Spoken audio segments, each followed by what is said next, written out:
नमस्कार दोस्तों, आप सभी का स्वागत है आपका अपने YouTube channel study today with Viplav में। अगर आप क्लास 8 में पढ़ाई करते हो और एग्जाम पेपर में 50 में 50 लाना चाहते हो तो इस वीडियो को कंप्लीट देखना।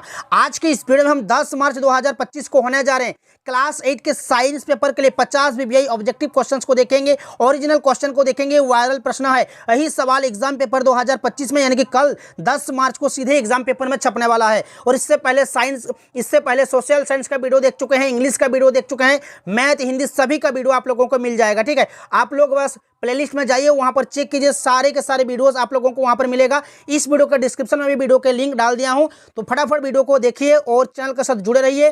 तो चलिए वीडियो को स्टार्ट करते हैं। वीडियो को लास्ट तक देखना, लाइक करना, सभी दोस्तों में शेयर करना। तो चलिए फटाफट वीडियो को स्टार्ट करते हैं।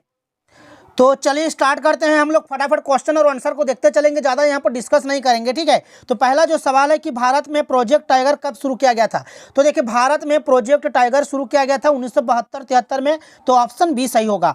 नेक्स्ट है कि सर्वप्रथम कोशिका की खोज किसने की थी। तो देखिए, सर्वप्रथम कोशिका की खोज रॉबर्ट हुक ने की थी। किसने की थी? रॉबर्ट हुक ने। नेक्स्ट हमारा सवाल कि एक मुलायम धातु जिसे चाकू से काटा जा सकता है। तो देखिए, सोडियम एक ऐसा धातु है जिसे हम आसानी से चाकू से काट सकते हैं, तो ऑप्शन सी सही होगा, सोडियम। नेक्स्ट है कि निम्नलिखित में से कौन सी ऐसी धातु है जिसके विद्युत लेपन के द्वारा किसी वस्तु की चमक को बढ़ाया जा सकता है।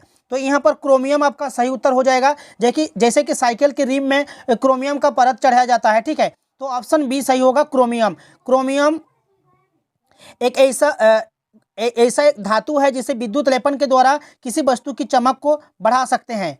नेक्स्ट है कि संचरणीय रोगों का सबसे मुख्य कारक कौन है। संचरणीय रोगों का सबसे मुख्य कारक कौन है? चींटी, ड्रैगन मक्खी, मकड़ी या फिर घरेलू मक्खी। तो यहाँ पर घरेलू मक्खी आपका सही उत्तर हो जाएगा, ऑप्शन नंबर डी। 6 का सवाल है कि कौन जंतु जरायुज है। निम्न में कौन जंतु जरायुज है जो सीधे शिशु को जन्म देते हैं, उसे हम कहते हैं जंतु जरायुज। जैसे कि यहाँ पर मनुष्य दिया हुआ है, तो ये आपका सही उत्तर हो जाएगा, मनुष्य, जो कि सीधे शिशु को जन्म देते हैं। और मुर्गी, कौवा, बत्तख ये अंडे देते हैं, इसलिए अंड प्रजक है, याद रखिएगा।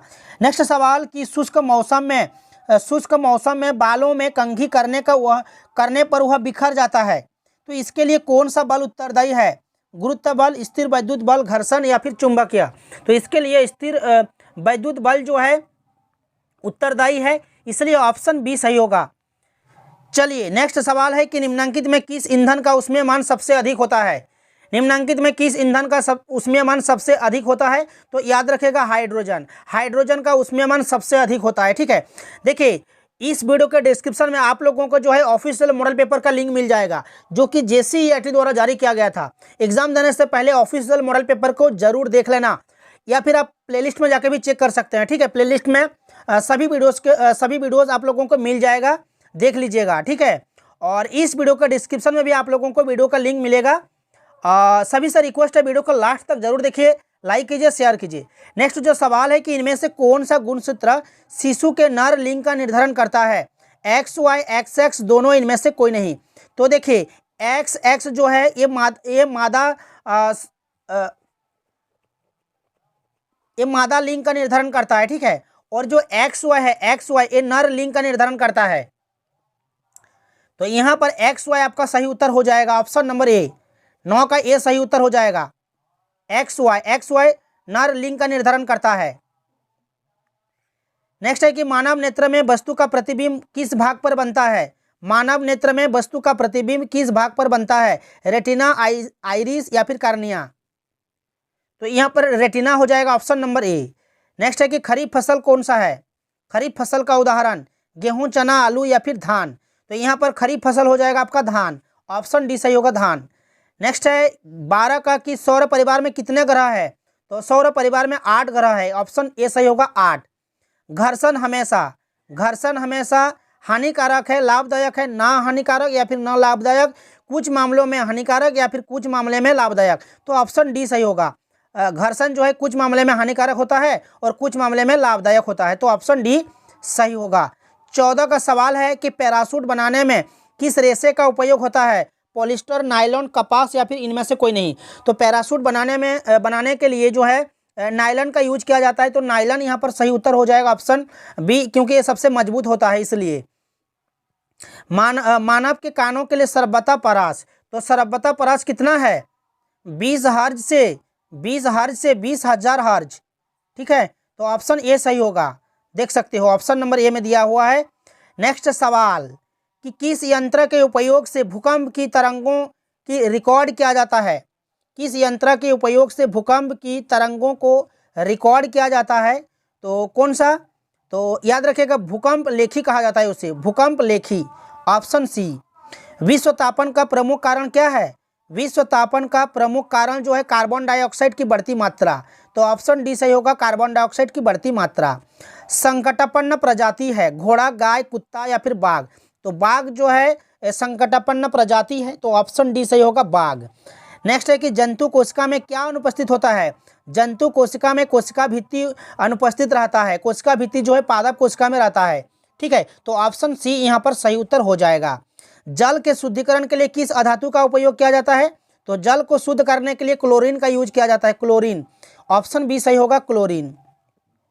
विश्व के पहले प्रतिजैविक का नाम क्या है? विश्व के पहले प्रतिजैविक का नाम है पेनिसिलिन। तो ऑप्शन डी सही होगा, पेनिसिलिन। पानी में हाइड्रोजन और ऑक्सीजन का अनुपात कितना है? तो हाइड्रोजन और ऑक्सीजन का अनुपात जो है 2:1 है। ठीक है, तो ऑप्शन नंबर 1 सही होगा। निम्न में किस जीव में द्विखंडन द्वारा जनन होता है? तो द्विखंडन जो है अमीबा में होता है। तो ऑप्शन सी सही होगा, अमीबा। और हाइड्रा में मुकुलन। ठीक है, दोनों को याद रखना। द्रव का दबाव गहराई के बढ़ने से, द्रव का दबाव गहराई के बढ़ने से क्या होता है? बढ़ता है। गहराई के बढ़ने से दबाव जो है बढ़ता है। तो ऑप्शन बी सही होगा। ईंधन के ऊष्मीय मान का मात्रक क्या है? ईंधन के ऊष्मीय मान का मात्रक है किलो जूल प्रति किलोग्राम। ठीक है, तो ऑप्शन सी सही होगा। 26 का देखिए, किशोरावस्था की उम्र कितनी है? किशोरावस्था की उम्र है 11 से 19 वर्ष। तो ऑप्शन ए सही होगा। सामान्य नेत्र के द्वारा पढ़ने के लिए सर्वाधिक सुविधाजनक दूरी कितनी है? तो याद रखना 25 सेंटीमीटर। सामान्य नेत्र के द्वारा पढ़ने के लिए सर्वाधिक सुविधाजनक दूरी है 25 सेंटीमीटर। फूलों, फलों और सब्जियों का बड़े पैमाने का उत्पादन क्या कहलाता है? फूलों, फलों और सब्जियों का बड़े पैमाने पर उत्पादन क्या कहलाता है? तो हार्टिकल्चर कहलाता है। क्या कहलाता है? हार्टिकल्चर। याद रखना। 29 का किस ग्रह को प्रभात तारा अथवा संध्या तारा कहा जाता है? तो बृहस्पति ऑप्शन में शुक्र, पृथ्वी या फिर बुध। प्रभात तारा जो है शुक्र को कहा जाता है, प्रभात तारा या फिर संध्या तारा शुक्र ग्रह को कहा जाता है। किस आकृति की वस्तु पर तरल घर्षण कम होता है? आयताकार, वर्गाकार, नौकाकार या फिर वृत्ताकार? तो यहाँ पर नौकाकार आपका सही उत्तर हो जाएगा, ऑप्शन सी। सभी से रिक्वेस्ट है वीडियो को लाइक कीजिएगा, शेयर कीजिएगा और चैनल में जुड़े रहने के लिए चैनल को सब्सक्राइब कीजिएगा। और न्यू यूट्यूब चैनल पर आप लोगों को हिंदी का वीडियो मिल जाएगा। न्यू यूट्यूब चैनल का लिंक इस वीडियो के डिस्क्रिप्शन में दिया हुआ है, वहाँ पर जाइए और हिंदी का पेपर को देखिए। नेक्स्ट जो हमारा सवाल है 31 का कि पदार्थ जो प्राकृतिक प्रक्रिया जैसा जीवाणु के द्वारा अपघटित होता है क्या कहलाती है? पदार्थ जो प्राकृतिक प्रक्रिया जैसे कि जीवाणु के द्वारा अपघटित होता है उसे क्या कहते हैं? तो उसे कहते हैं जैव निम्नीकरण। ध्वनि की प्रबलता किस कारक पर निर्भर करती है? तो ये आयाम पर निर्भर करती है। तो ऑप्शन बी सही होगा। विपरीत आवेशों के बीच क्या प्रतिक्रिया होती है? तो विपरीत आवेशों के बीच क्या प्रतिक्रिया होती है? तो आकर्षण। ऑप्शन ए सही होगा, आकर्षण। नेक्स्ट सवाल के हरित गृह प्रभाव और वैश्विक तापन के लिए मुख्य रूप से उत्तरदायी गैस। तो हरित गृह प्रभाव और वैश्विक तापन के लिए मुख्य उत्तरदायी गैस जो है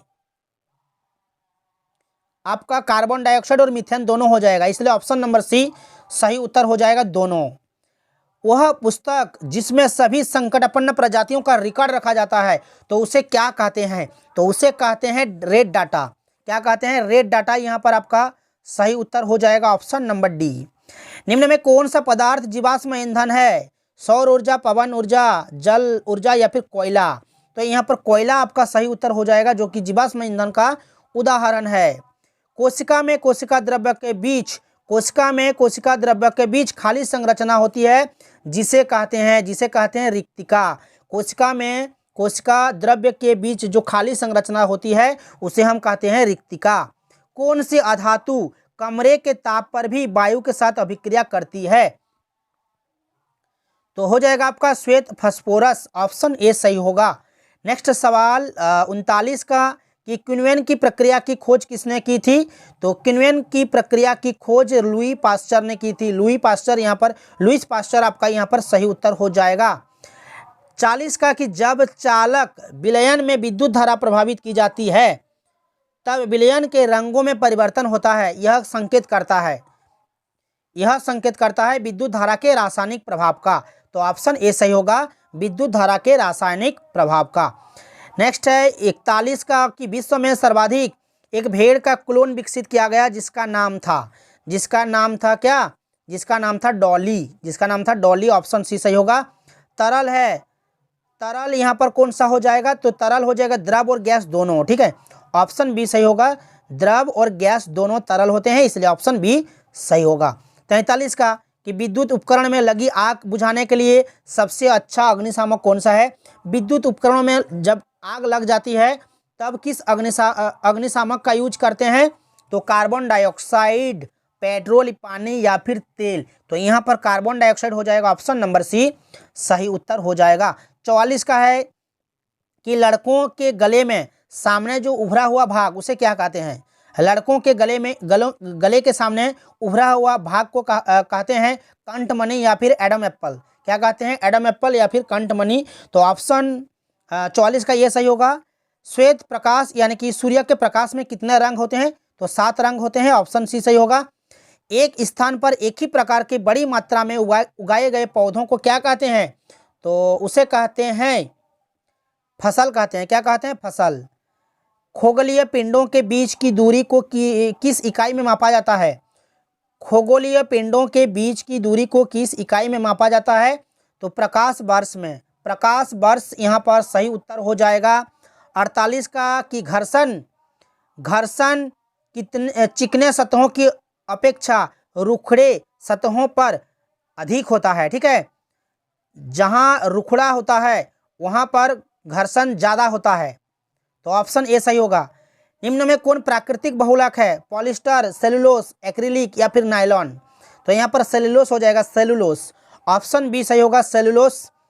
जो ध्वनि सुनने में अप्रिय लगती है उसे कहते हैं शोर। क्या कहते हैं? शोर। तो ये था क्लास 8 साइंस पेपर के लिए 50 VBI ऑब्जेक्टिव का सॉल्यूशन। वीडियो को कैसा लगा कमेंट्स जरूर कीजिए, लाइक कीजिए, शेयर कीजिए और चैनल में जुड़े रहने के लिए चैनल को सब्सक्राइब करके रखें। तो मिलते हैं नेक्स्ट वीडियो में।